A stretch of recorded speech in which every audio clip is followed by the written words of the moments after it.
What's up, y'all? Good morning, good afternoon, good afternoon, good morning, whatever time zone you're in, whatever part of the world you're in.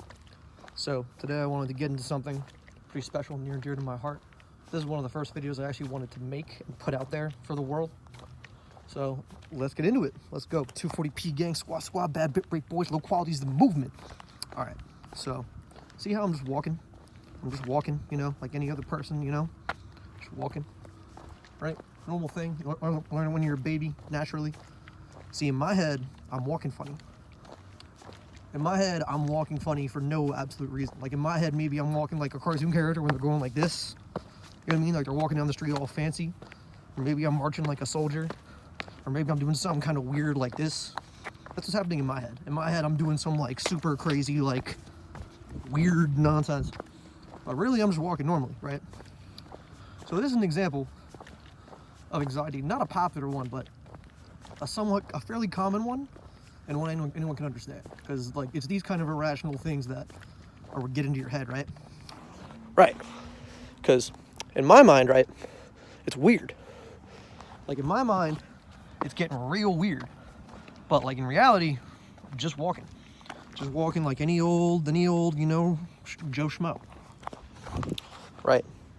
And this is a basic example of what anxiety can be like at all times. Like it's just a little thought in the back of your head at all times. It's a little nudge. You can't really control it. It's almost unconscious, but it is conscious. Because it's just, randomly just kind of whispers in the back of your head. So, another good example is like when I was a kid, right? When I was a kid, I had this completely irrational fear, which also might be because I was raised in a Roman Catholic school. So they tell you that God's always watching and listening and all that kind of, weird stuff that'll like freak out a kid.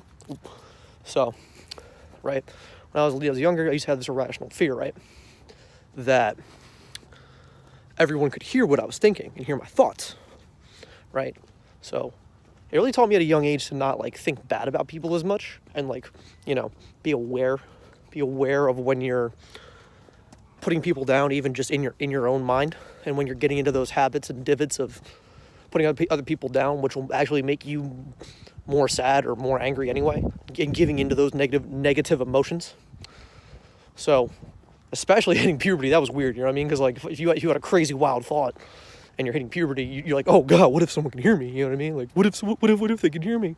Like I had this irrational fear that maybe I had like a disease or a disorder where I couldn't hear myself, but like kind of like Tourette's, like I would just say whatever I was thinking. So I had this irrational fear that I would just do that, like sitting in class thinking about whatever. It was kind of spooky. But, growing up, I learned to put that completely out of my mind because I learned how irrational that is. And it's a similar concept to the walking thing, right? The walking thing. Because if you put it into someone else's head, right? If you think and like this empathetic type of connection is one of the best life hacks to trick yourself and trick your brain and rewire your brain to get out of these anxiety-filled moments, right? Because you got to think, a lot of people probably think they walk funny, or a lot of people probably have like an irrational fear that they think they're doing something funny or uncomfortable, and everyone's looking at them. When in reality, everyone's wrapped up in their own head, in their own world. They're probably not.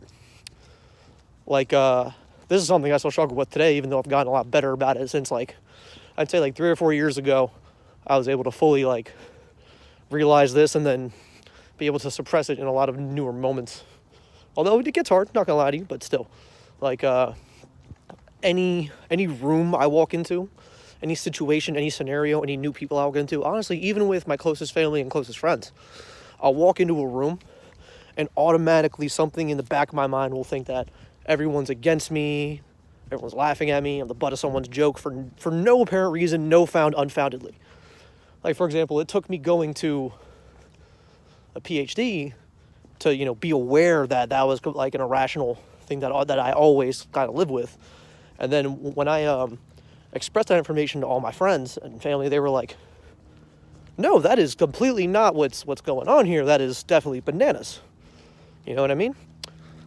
So Actually, that's a very common thing that people struggle with. A lot of people with anxiety have that kind of thing. You know, that's especially around even like pot smokers too. Like that's a big thing that happens. You get anxiety because you think that everyone's looking at you, everyone's paying attention to you, focusing on you, when, you know, that's like a selfish, conscious trap.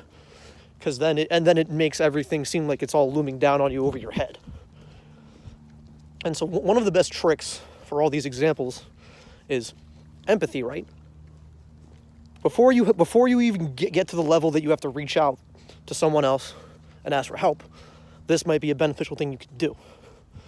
Like, you think, oh, okay, I think I'm walking funny, but, you know, Sally over there might think that she's walking funny.